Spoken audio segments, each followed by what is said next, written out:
Greetings, fanboys and fangirls. Jared here with another review from Fanboys Forever. And today we're going to be having our very first review of a Lightyear product. Now, this is not from one of the Toy Story films, but instead from the new Lightyear movie, which is to say that Lightyear is not a Toy Story film in so much as that it's a movie about the character of Buzz Lightyear. So you can almost imagine that this is the movie that Andy may have watched before he bought his own Buzz Lightyear figure in the original Toy Story. But with that out of the way, let's go ahead and have a look at this set. Now, I thought it would be fun to kick off my Buzz Lightyear reviews with a look at a box set because it's a great way to see a whole bunch of different figures and a whole bunch of different facets of this particular line. Now, this is a Mattel line, and of course, you know, they're the ones behind Masters Universe and all of that, but it'll be interesting to see how they fare with something that is non-Masters related. This line is about a 5.5-inch scaled line. It's kind of acting as their basic series of figures. I've been really impressed with the looks of these things just on the shelf at my local stores, so I was curious to get a hold of them. This set, which is shaped like the armadillo ship, I believe that's what it's called in the film, is appearing at Target stores right now. However, it's not marked as a Target exclusive, so I'm not really sure if it is or not, but it's called Recruits to the Rescue. So you can see here that we have kind of the main protagonist of the film, Buzz himself. Here we have Izzy Hawthorne, Morrison, who is actually played by Taika Waititi in the film, one of my favorite actors and directors, and the hilarious-looking Darby Steel, the older lady who is with the team. Mattel continues its odd decision to put the barcodes on the front of the box, just like in Masters of the Universe. On the side of the box, you can actually see there's like thrusters on the ship, and all of the ship detail even continues to the back with the little presentation of all the figures.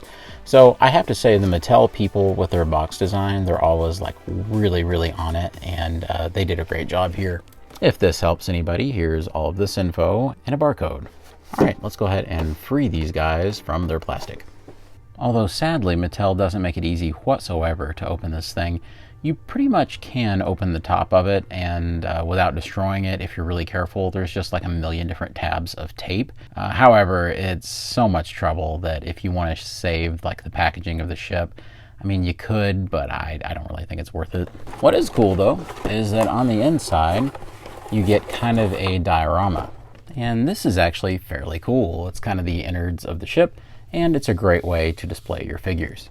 And we'll start out our reviews with the Buzz Lightyear in the set. So I know that the first question will be, are there any differences between this and the one you can get out in stores? Well, there's different main versions of Buzz that you can get in stores, single-carded. There's this version where he doesn't have the dome over his head, and it's just Buzz without the mask and all of that. And he has his laser sword here, his laser blade. I'm not really sure what they're calling it, but it's pretty well his version of a lightsaber. So this is pretty well just like the one you can get out in the stores, with a difference. He does come with socks here, which is usually when you would get Buzz in like his jumpsuit without any of his armor. Usually that's the only way to get the little robot cat socks, but here they have packed him in. And also he does come with a helmet dome that you can fit right over. It has two little tabs right here. It's kind of infuriating that the one in stores that you can get does not actually come with this, and that there's the whole separate version where he's wearing the purple hood, but of course they're trying to get you to buy both. If you don't care much about the purple, you know, like head sock over his head to cover up his hair, you could just have this version and you would be good to go. However, it does look a little weird with him wearing the bubble over his head while there's just the hair, but I will let you decide for yourself what is best. My review lights are making it a little difficult to see the head underneath the dome, but you kind of get the idea of the aesthetic there. Taking the dome off, you can see that it is a really good likeness to the film, everything we've seen in the trailers. Keep in mind, at the time of recording this review, I have not seen the movie, so I won't be able to reference like specific story things and plot things. It's just something that we'll have to wait and see. I'm sure the movie will be excellent because the trailers look terrific, and Pixar, of course, has an absolutely excellent track record as well. I really do like what they did with the paint and also with the sculpting. The only issue that I have is that there's a little bit of the brown missing on the hair there. It's kind of hard for you to see, but there's a little bit of plastic on the mold down here that wasn't quite filled in, leading to sort of a problem down there with the mold. And you can kind of see that from the bottom angle, but really he does look great. You can see that the armor is really nice as well. However, Mattel isn't known for their stellar paint work a lot of the time, and there's definitely some problems with the red here and some speckling that I'm not sure is intentional right there. Always make sure that you look through the samples in stores because these things have been wildly inconsistent in terms of paint quality. Moving on down, they have missed some details that are actually going to be painted on the suit in the film, like some of the purple and things here on the gloves.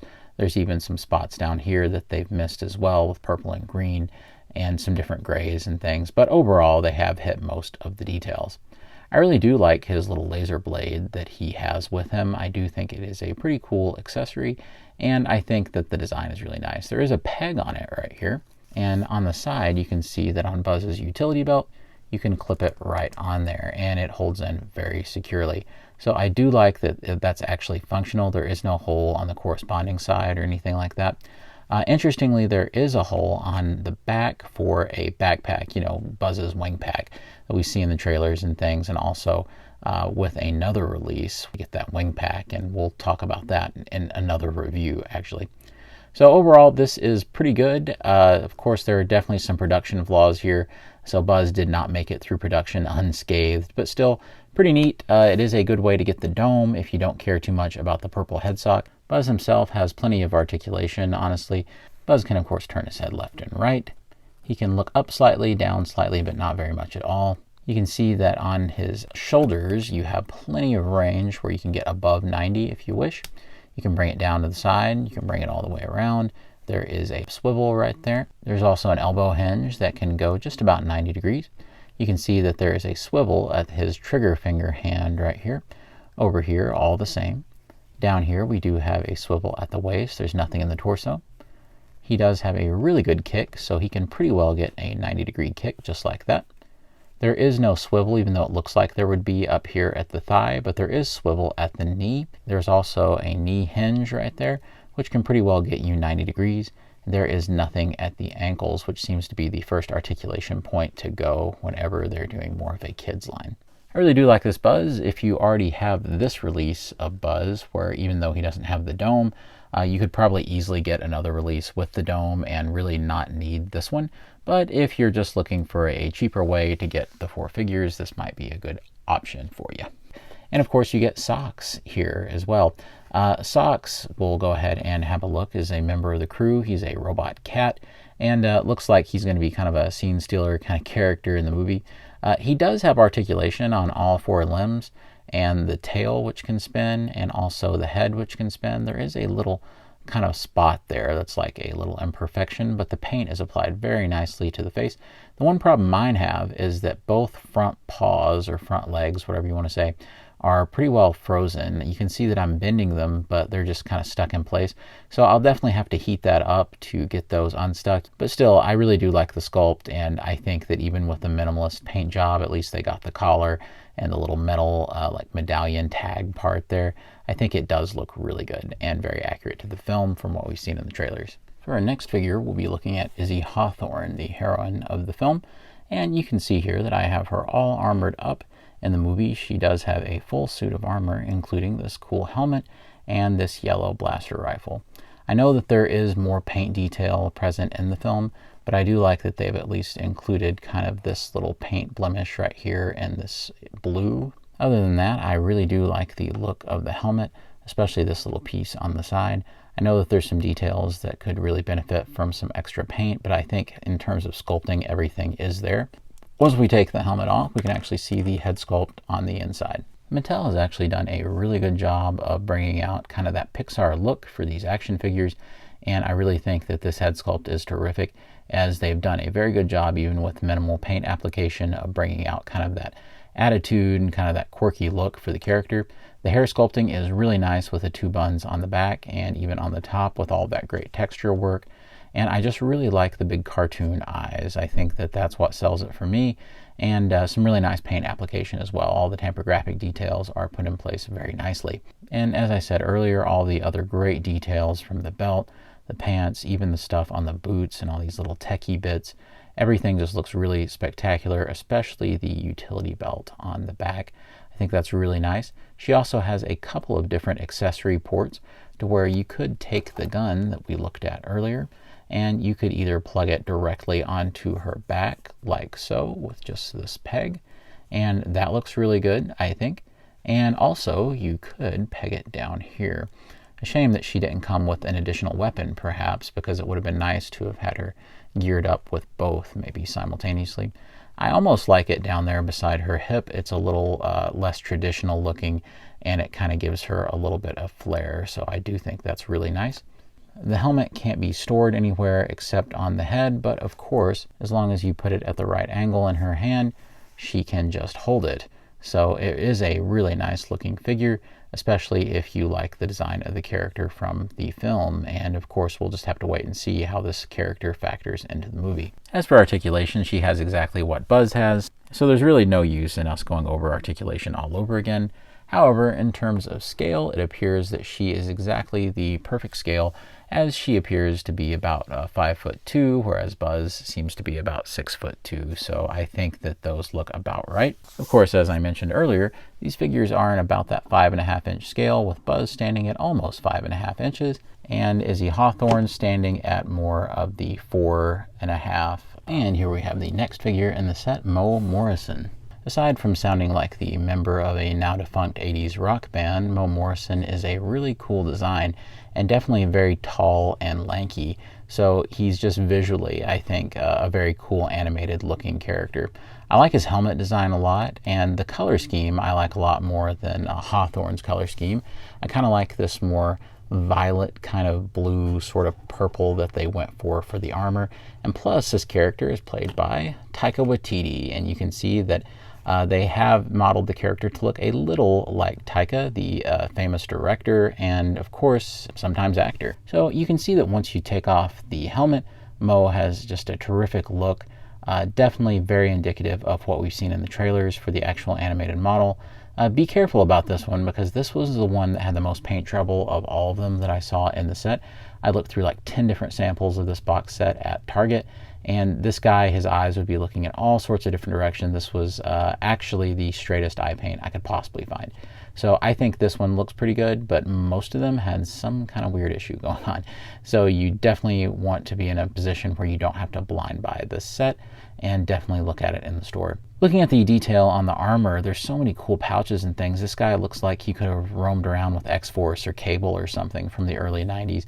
It's pretty spectacular looking. I really love all of that aesthetic.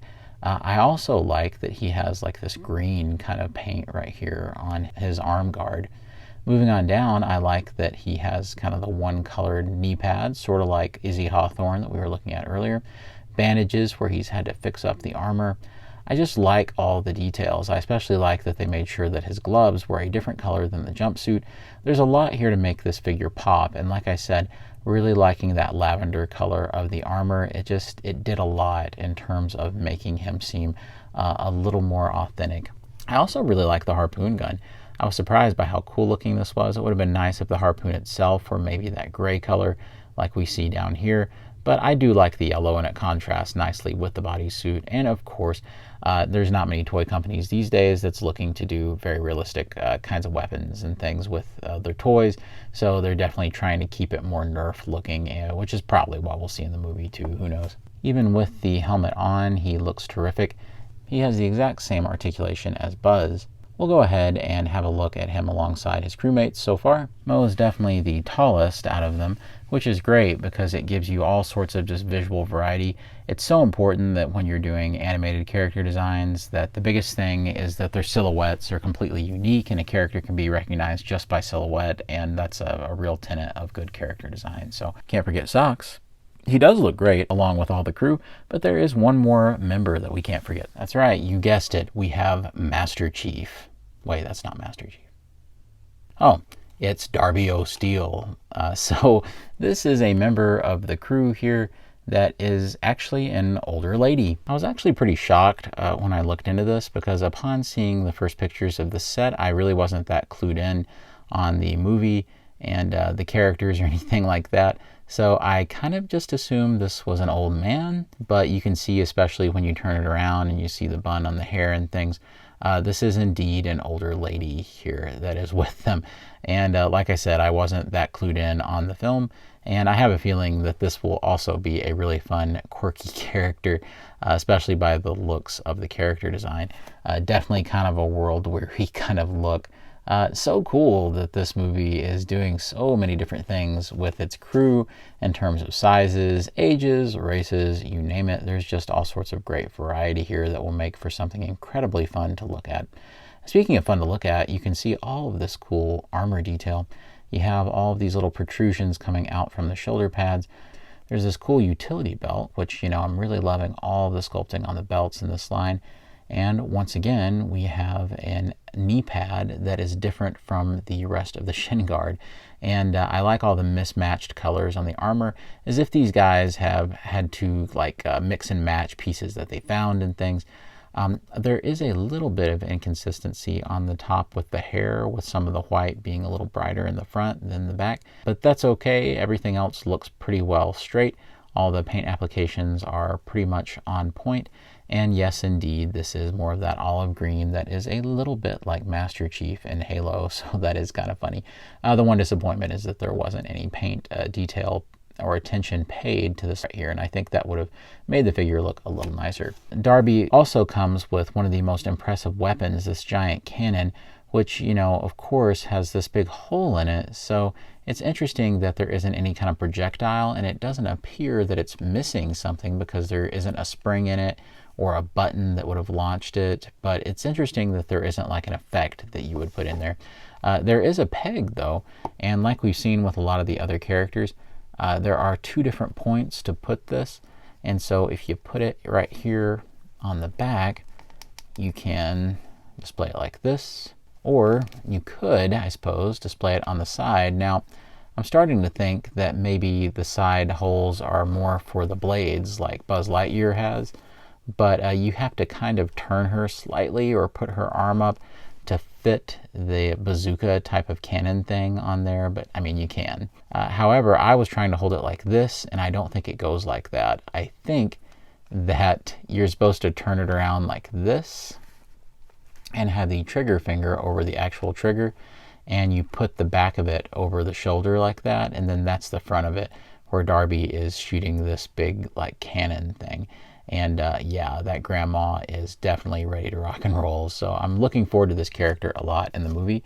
And with the helmet on, which we didn't give much attention to earlier, it kind of reminds me of one of the Sontarans from Doctor Who with the giant helmets. And something we should talk about is the scale with this figure. And she has all the same articulation as Buzz Lightyear and the rest of the crew. That's something I have to applaud them for, is all the articulation is very consistent.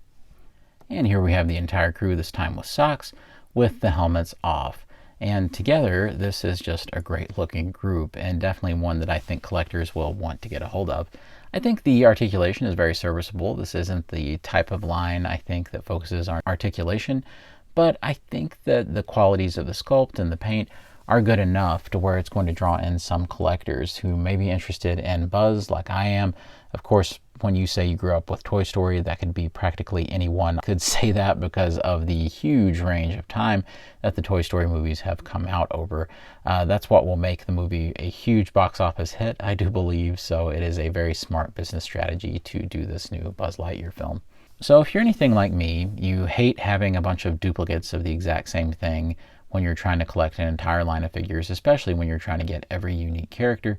So allow me to help you out a little bit by filling you in on a few things you might need to know. The number one thing to realize is that this seems to only be popping up at Target right now. That could definitely change in the future. Who knows? I'm not sure if it's even supposed to be a Target exclusive because there was nothing on the box to signify that. So we'll see. The next thing to consider is that this set will run $40. So that is pretty much exactly $10 a figure. And that is a pretty decent deal considering these range anywhere from $11 to $12. So you do save a little money. Also worth noting is none of the characters lose any kind of accessories or anything like that from their standard releases, and in some cases they come with more, like Buzz actually coming with his dome for his helmet and socks, course, Izzy and Mo don't lose anything. This is all the accessories they come with, and it's the exact same paint jobs for both figures, the exact same head sculpts. Nothing is any different from what I can tell. And I was sure not to make the mistake of buying those single figures and then buying the set when you could save a little money, but that's not really the main reason I wanted the set. The main reason I wanted the set is Darby Steel, the little lady right here. Apparently, there is no other real way to get her right now. I think I have seen some indication that there will be a single carded release of her at some point on the back of the glow-in-the-dark Buzz Lightyear card, which is another figure that may or may not be Target exclusive that we'll be looking at here on the channel. It's interesting. I'm not 100% sure that that will happen or what form that will take, or if it will be some kind of glow-in-the-dark variant. Either way, I didn't want to take any chances, and I definitely wanted a complete crew. So I got this set. I definitely suggest that you do the same. If the Buzz Lightyear head sculpt here kind of bothers you that he's not wearing the purple head sock, just buy the single carded one, or buy the glow-in-the-dark one, or buy the spaceship set that they have where he's wearing the purple hood. There is a lot of different avenues for you to get the purple hooded Buzz, but I do notice that they're pushing this visual a little bit more for marketing because, you know, how often had we seen Buzz Lightyear with hair before this? So they're definitely, I think, trying to bank on people seeing it as kind of a different product. The last thing to note is, of course, you get the cool little backdrop back there. So I actually think that's a pretty decent little bonus, especially if you want to display these guys. I'm really looking forward to the movie, and this set was really cool to get my hands on, and for $40, I don't think you can really go wrong here. $10 I think is a very acceptable price point for figures in the 5.5-inch scale range, and these guys are very decently articulated with plenty of great detail. So I actually think that Mattel handled these very well. And if you get the chance, I definitely suggest running to your local Target and picking these guys up. I think you'll be surprised. Well, friends, I certainly hope that you've enjoyed my review of the Recruits to the Rescue box set from Mattel. Certainly looking forward to the Lightyear film. Let me know down below if you are looking forward to Lightyear as well.